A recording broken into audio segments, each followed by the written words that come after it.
qu'on avait dit, Baba Oulio, ils sortaient et Mesdames et messieurs, encore bonjour. Au micro, Jacques Roger. Alors, ce que nous allons faire, nous allons essayer donc d'analyser le discours du président Tidjane Thiam. Le premier discours qu'il a été prononcé donc à l'esplanade du palais présidentiel. Et ensuite, le second discours, c'était à la maison donc du parti du PDCI. Donc, analysons et puis, disons, l'interprétation du discours de Tidjane Thiam au palais donc présidentiel. Parlons dans un premier temps donc du contexte, l'impact symbolique de ce discours. Le discours de M. Tidjane Thiam, prononcé donc devant le chef d'État, M. Alassane Dramane Ouattara, au palais présidentiel, est un hommage républicain à l'ancien président Henri Konan Bédié. La cérémonie elle-même a tenu en un lieu hautement symbolique qui marque, si vous voulez, le respect et la reconnaissance envers M. Bédié, reflétant, si vous voulez, son influence et son importance sur l'histoire de la politique en Côte d'Ivoire. Dans ce discours, il vient un peu sur l'éloge de la personnalité de M. Henri Konan Bédié. M. Tidjane Thiam met donc en lumière donc, les qualités humaines de M. Bédié, telles que son affabilité, sa gentillesse, sa politesse. Il décrit M. Bédié comme une figure attentionnée et discret, profondément donc attaché à sa famille. Ces descriptions humanisent M. Henri Konan Bédié et le rendent accessible au public, renforçant, si vous voulez, l'idée que malgré son statut élevé, il reste proche des gens. Disons qu'il était réellement resté proche. Henri Konan Bédié me donne l'occasion de rendre hommage à l'homme d'État qu'il a été. Je voudrais vous remercier de cette initiative qui me donne l'opportunité d'exprimer à la fois la gratitude de sa famille biologique ici réunie et celle du PDCI RDA, aux destinées duquel il a présidé pendant 3 décennies. Nous sommes en effet ici pour rendre un hommage public au président Bédié, deuxième président de la République de Côte d'Ivoire, suite à sa soudaine disparition le 1er août 2023. C'est à cet important mais douloureux exercice que je dois me livrer ce matin devant vous. Nous devons lui rendre cet hommage en un lieu hautement symbolique, l'esplanade de la présidence de la République, lieu que le président Bédié a visité de si nombreuses fois comme ministre de l'économie et des finances, comme président de l'Assemblée nationale, puis comme président de la République.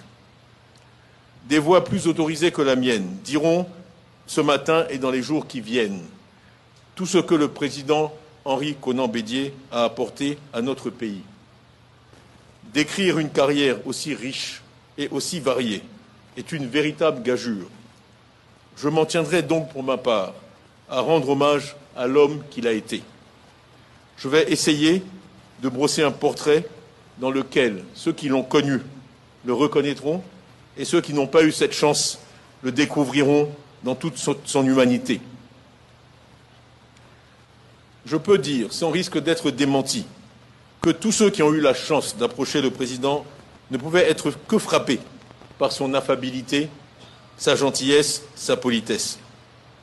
Alors qu'on aurait pu attendre d'un homme qui, dès le plus jeune âge, fréquenta les grands de ce monde, du président John Fitzgerald Kennedy au général de Gaulle, une certaine hauteur, il était au contraire d'un abord aisé.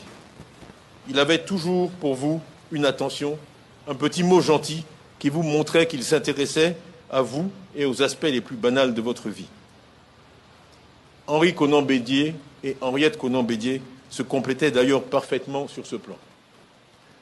Humain, attentionné, gentil, c'était cela l'homme qui se cachait sous une apparence peut-être un peu austère au premier abord. Non, le président Bédié n'était pas austère. Je crois simplement que c'était quelqu'un de discret, d'intensément privé. La famille était une chose extrêmement importante pour lui. Il adorait son épouse, ses enfants, ses petits-enfants, qui sont tous ici ce matin et que je salue avec déférence et affection. Le président Bédié était un père et un grand-père modèle, et je crois que rien ne le rendait plus heureux que de se retrouver au milieu des siens à Daoukro. Je crois que cet ancrage affectif, familial, est l'un des facteurs qui expliquent qu'il ait eu une carrière aussi longue et qu'il ait remporté tant de succès. Pour le jeune collaborateur que j'ai été pour lui, avoir un patron qui attachait autant d'importance à la famille était à la fois inspirant et motivant.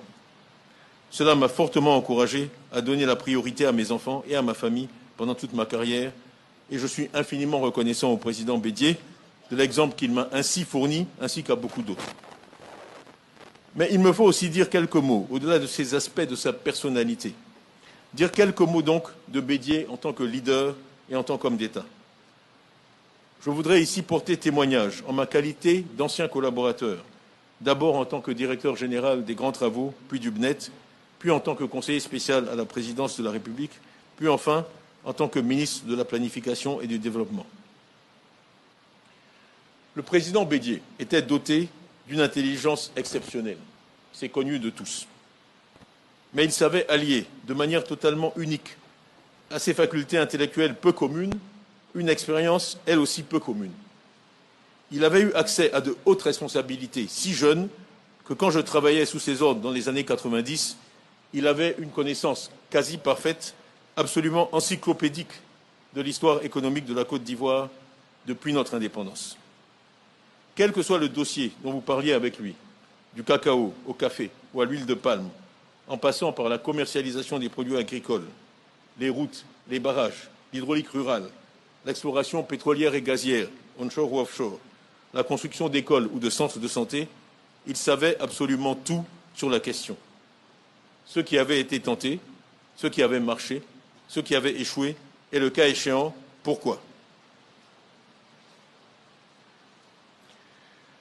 Nous pouvons tous être fiers du président Bédié, qui a été, aux côtés du président Félix Houphouët-Boigny, l'un des acteurs principaux de ce qu'il est convenu d'appeler le miracle économique ivoirien. Il a été le promoteur de la loi relative au domaine foncier rural en 1998, promoteur des programmes économiques Chaîne Avion, Chaîne PAC, AgriPac, ancêtre des actuels supermarchés, créateur de nombreuses sociétés d'État, initiateur du programme des fonds sociaux, initiateur d'un programme ambitieux de développement d'infrastructures, communément connu sous le nom des 12 travaux de l'éléphant d'Afrique, etc., etc. Henri Bédié avait une vision du futur affinée, et il nous étonnait déjà à l'époque par son sens de la prospective, en vue de préparer le futur d'une Côte d'Ivoire qu'il aimait profondément. Il voulait projeter notre pays, la Côte d'Ivoire, vers l'avenir, à partir de données objectives de terrain. Et il y avait une constante dans son action, assurer le progrès de la Côte d'Ivoire et le bien-être des Ivoiriens dans un environnement apaisé et prospère, dans le droit fil de l'action et de la pensée de son prédécesseur Félix Houphouët-Boigny de vénérée mémoire. Notre pays a donc eu une chance inouïe d'avoir un tel homme dans des fonctions aussi importantes et pendant une si longue durée. Il n'y a aucun aspect de nos vies où il n'a eu un impact, où il n'a imprimé sa marque. Nous devons donc tout simplement lui dire merci, merci Président. Monsieur le Président de la République, Mesdames et Messieurs, la douleur de la disparition du Président Henri Konan Bédié nous plonge dans une immense tristesse au moment où j'ai l'honneur de présider le parti qui nous laisse en héritage après le Président Félix Houphouët-Boigny. Tous au PDCIR de la RDA et au-delà dans tous les partis de Côte d'Ivoire, nous devons nous efforcer de poursuivre leur œuvre et persévérer dans la quête de la paix pour une Côte d'Ivoire toujours plus unie, apaisée et fraternelle. J'aimerais ici, avec votre permission, évoquer une anecdote historique. En effet, il m'est rapporté qu'au cours de votre séjour contraint à l'hôtel du Golfe, vous aviez manifesté tant d'affection au couple Bédié que vous aviez le souci de les voir installés plus confortablement dans une villa proche de l'hôtel, avec un meilleur confort, ce qu'il refusa de faire. Ce geste affectueux dont témoignent aujourd'hui ceux qui étaient au Golfe avec vous est une preuve tangible, parmi tant d'autres, de votre attachement à votre aîné. Je ne voudrais donc pas manquer l'occasion que m'offre votre présence ici ce matin de vous dire encore une fois merci. Je voudrais également remercier ici les chefs d'État et les personnalités étrangères qui nous honorent de leur présence et de leur amitié. Je voudrais également associer à ces remerciements M. Laurent Gbagbo, ancien président de la République de Côte d'Ivoire. Je voudrais enfin remercier l'ensemble des Ivoiriens de toute appartenance politique, classe sociale, confessions religieuses pour leur mobilisation remarquable et les différentes marques d'affection et de reconnaissance manifestées, aussi bien à l'endroit de la famille biologique que de la famille politique de notre regretté président. Ensuite, le troisième point de notre analyse, M. Bédié, un peu M. Bédié en tant que leader et homme d'État. M. Tidjane Thiam, à cet effet, souligne donc son intelligence exceptionnelle et la vaste expérience du Sphinx donc, de Daoukro. Il rappelle les conditions de Bédié, disons, il rappelle, si vous voulez, les contributions de M. Henri Konan Bédié à l'économie ivoirienne, notamment ses initiatives dans divers secteurs économiques et ses efforts pour moderniser donc, le pays. M. Thiam insiste sur la vision prospective de M. Bédié et son engagement à assurer donc, le progrès de la Côte d'Ivoire dans un environnement apaisé, suivant donc l'exemple, disons, les pas du père fondateur, le président Houphouët-Boigny. Maintenant, dans ses discours, il est revenu encore sur les relations en tant que leader, disons, de ces relations entre M. Henri Konan Bédié et M. Alassane Dramane Ouattara. Un moment clé, si vous voulez, du discours de M. Tidjane Thiam est l'évocation et l'attention et le respect manifesté par M. Ouattara envers Henri Konan Bédié, notamment durant le séjour contraint à l'hôtel du Golfe. M. Tidjane Thiam, à cet effet, a rappelé donc leur relation personnelle et affectueuse qui sert donc à renforcer l'idée d'unité et de continuité entre les deux dirigeants malgré les défis politiques qu'ils ont donc affrontés. Et ensuite, il est revenu donc sur la reconnaissance et l'appel donc à l'unité. M. Thiam a en effet, il remercie donc le président Ouattara et le gouvernement pour leur implication dans les funérailles de Bédié. Il appelle à la poursuite donc de l'œuvre de Bédié, soulignant ainsi l'importance donc de la paix, de l'unité pour une Côte d'Ivoire prospère. Cet appel à l'unité est crucial dans le contexte politique actuel, cherchant donc à rassembler les Ivoiriens autour de l'héritage commun. Maintenant, comment réellement on peut interpréter ce discours et les réactions et les locutions de parler du discours de M. Tidjane Thiam? Au niveau de l'interprétation, hommage donc à un leader respecté. C'est comme ça qu'on peut interpréter. Le discours est un aperçu comme un hommage sincère à un leader respecté, rappelant donc ses contributions et ses qualités humaines. Ça, c'est l'interprétation et aussi la réaction qu'on peut avoir donc du discours. Deuxième interprétation qu'on peut avoir donc de son discours, c'est le renforcement donc des liens politiques. En soulignant donc la relation respectueuse entre M. Henri Konan Bédié et M. Alassane Dramane Ouattara, M. Thiam cherche à renforcer donc les liens politiques et à promouvoir la stabilité. En un mot, il est actuellement en train de rappeler au monde et surtout à M. Alassane Dramane Ouattara les contributions, j'allais dire, déterminantes de M. Henri Konan Bédié, ce qui a poussé M. Ouattara d'être président. N'oublions pas aussi l'appel de Daoukro qui n'a pas du tout été respecté, vous comprenez. Donc en somme, M. Thiam est en train de dire à M. Ouattara, n'oubliez pas un peu cette dette, n'oubliez pas ce que M. Henri Konan Bédié a fait pour vous. Voilà. Alors, troisième interprétation qu'on peut avoir donc de son discours, c'est donc l'appel à l'éducation et à la continuité. M. Thiam insiste surtout sur l'importance de l'éducation et de la continuité dans la quête de la paix et du progrès donc, en Côte d'Ivoire. Alors, pour finir, donc, des questions donc, à considérer pour une analyse plus approfondie donc, du discours. Le premier point, c'est donc l'impact sur l'unité politique.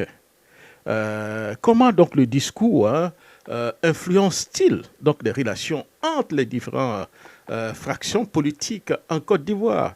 Ça, ce sont des questions que nous pouvons certainement poser. Ensuite, la perception du public. Quelle est donc la réaction du public ivoirien et de la diaspora africaine au discours donc, de Thiam? Ça, c'est des questions que nous pouvons poser. Et ensuite, une troisième question que nous pouvons aussi poser, c'est l'héritage de M. Bédié.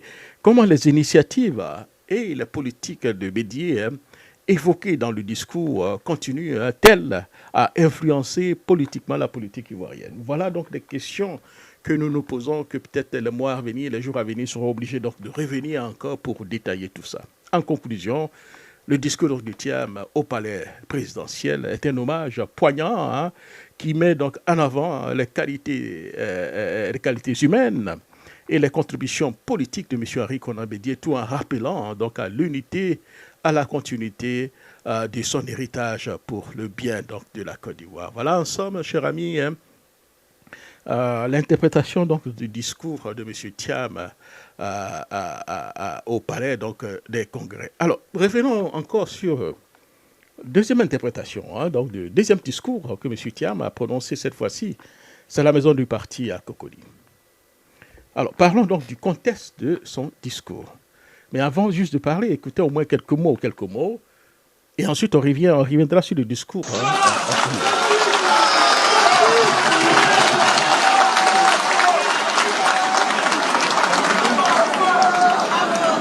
Et j'ai tenu à... Bon, je bisse alors. On ne gouverne pas pour un parti, on gouverne pour tout le monde.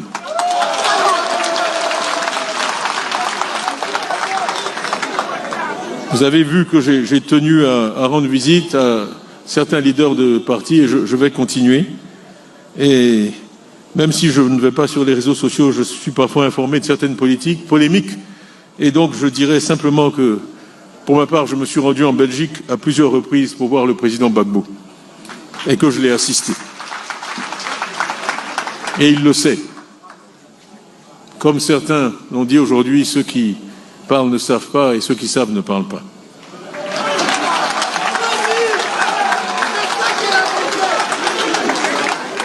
Voilà. Alors, dans ce discours, donc, parlons donc, si vous voulez, du contexte du discours. Le discours de M. Tidjane Thiam, donc à la maison du parti à Cocody, prononcé devant donc, les militants du PDCI-NDA, intervient dans un climat politique qui commence à être un peu tendu, marqué donc par des rumeurs de distension au sein donc, de l'opposition ivoirienne à quelques mois des élections présidentielles en 2025. M. Thiam donc, utilise donc, cette plateforme pour clarifier sa position, appeler à l'unité nationale et rendre donc un hommage appuyé à l'ancien président, M. Henri Konan Bédié. L'appel à l'unité à la disparition donc, des rumeurs. M. Thiam commence par évoquer l'héritage de M. Henri Konan Bédié et l'importance donc, de sa vision, de la vision du président Houphouët pour la Côte d'Ivoire. Il souligne que cette vision axée sur le développement humain a été donc interrompue par le coup d'État en 1999 et appelle les militants à parachever cette mission en réunissant donc les Ivoiriens au-delà des lignes partisanes. Il profite donc de l'occasion pour dissiper donc des rumeurs de division entre lui et Laurent Gbagbo, leader du PPACI, en révélant donc ces visites répétées à M. Laurent Gbagbo en Belgique. M. Thiam cherche à montrer une solidarité au sein donc, de l'opposition et à contrecarrer donc, les critiques qui les opposent. Sa phrase claire, ceux qui parlent ne savent pas et ceux qui savent ne parlent pas. Souligne, si vous voulez, le décalage entre les spéculations politiques et la réalité et de leurs relations. Ça, c'est aussi important. Ensuite, toujours dans l'analyse et puis l'interprétation du discours, il y a un petit mot, un passage où on peut parler de critique du RHP de M. Alassane Dramane Ouattara. M. Thiam, dans cet effet, ne manque pas de critiquer subtilement le RHP, le président Alassane Dramane Ouattara, en affirmant qu'on ne gouverne pas pour un parti politique, on gouverne pour tout le monde. Cette critique vise à rappeler que le gouvernement devrait donc travailler pour l'ensemble donc, de la population et non pour les intérêts partisans, positionnant ainsi donc, le PDCI comme un parti au service donc, du peuple. Et le PDCI a toujours été donc, le parti au service donc, du peuple. Alors, au niveau donc de l'autre interprétation que nous pouvons avoir, c'est donc l'engagement pour le futur et hommage à M. Henri Konan Bédié. Il a été clair. M. Thiam termine en promettant de continuer le combat de M. Henri Konan Bédié pour reconquérir le pouvoir d'un État. Il s'engage à honorer la mémoire de M. Henri Konan Bédié en travaillant pour le progrès et pour tous les Ivoiriens, assurant ainsi donc les militants sa détermination et sa fidélité aux idéaux donc, du PDCI. Pour finir, chers amis, on parlera donc des réalisations sous M. Henri Konan Bédié. C'est aussi clair. M. Thiam énumère également plusieurs réalisations majeures de M. Bédié pendant donc ces 6 années au pouvoir, soulignant ses contributions significatives aux infrastructures routières, hydrauliques et autres domaines clés. Ces réalisations servent à rappeler l'impact durable de M. Henri Konan Bédié sur le développement de la Côte d'Ivoire et à inspirer donc les militants à poursuivre son œuvre. Comme réalisation, chers amis, au niveau des réalisations routières, on peut parler donc d'Abouf San Pedro en 1996, près donc de 352 km, à Bandoukou, Bouna en 1997, long de 176 km avec le bitume de la ville donc de Bouna. Korogo Bundiali en 1998, environ 100 km. Katiola d'Abakala, environ 197 km, long de 86 km avec du bitume dans la ville de Dabakala. Cinquième, on peut parler de Kanawo Wolo, c'est ça, à Korogo, en 1998, environ 100 km. Bandoukou Mbato, en 1995, avec 40 km. Kotobi, Bounaouin, en 1999, long de 43 km. Agboville, l'autoroute donc, de Bodo, Agboville, Grand Maurier, à Coupé, et j'en passe. Au niveau donc, de l'hydraulique, on parle aussi donc, des centrales thermiques Azito 1 et Azité 2. On parle aussi de la centrale Cyprès 1, Cyprès 2, qui ont donc rendu la Côte d'Ivoire autosuffisance en énergie avec exploitation d'énergie dans certains pays comme le Bénin, le Burkina Faso et pourquoi pas le Mali un peu plus tard. Voilà, et il y a d'autres infrastructures qui est revenu un peu sur ça. Bref, M. Tidiam Thiam est actuellement en train donc, de parler donc, du bilan de M. Henri Konan Bédié que beaucoup de personnes ont très vite qualifié sans pour autant avoir vérifié donc, les faits d'un bilan donc, assez négatif. Alors, donc, pour finir, chers amis, l'interprétation qu'on peut faire donc, du discours de M. Tidiam Thiam, M. Tidiam Thiam devant les militants au siège du PDCI est très clair. C'est un message d'unité. En mettant l'accent sur l'unité et la solidarité, M. Thiam cherche donc à rassembler donc, les forces de l'opposition et à présenter donc, un front uni contre le RHDP. Son appel à surmonter les divisions internes est crucial pour renforcer la position du PDCI et à l'approche donc, des élections. Alors, deuxième interprétation qu'on peut certainement avoir, c'est la dissipation donc, des rumeurs.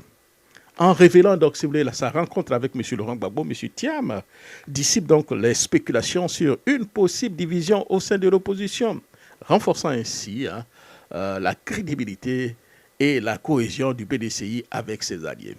Troisième interprétation, c'est la critique du gouvernement donc, en place.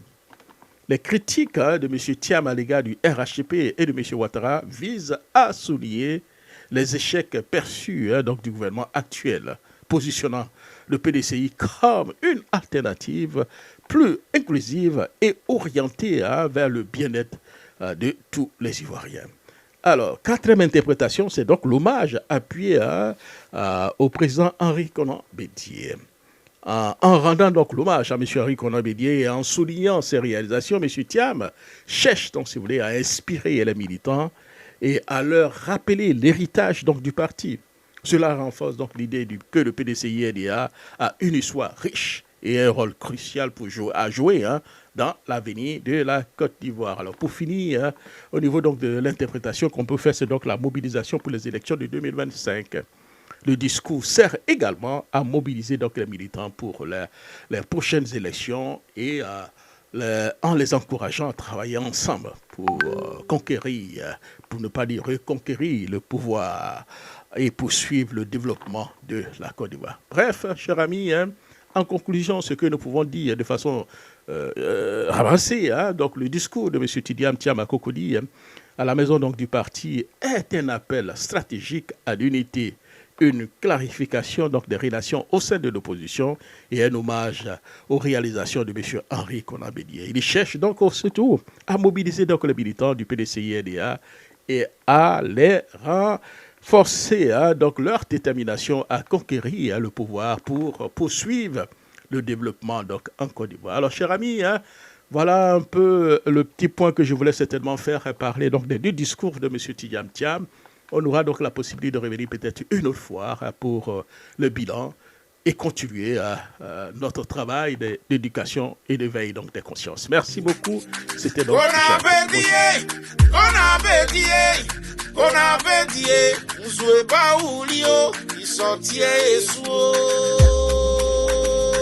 Ils sont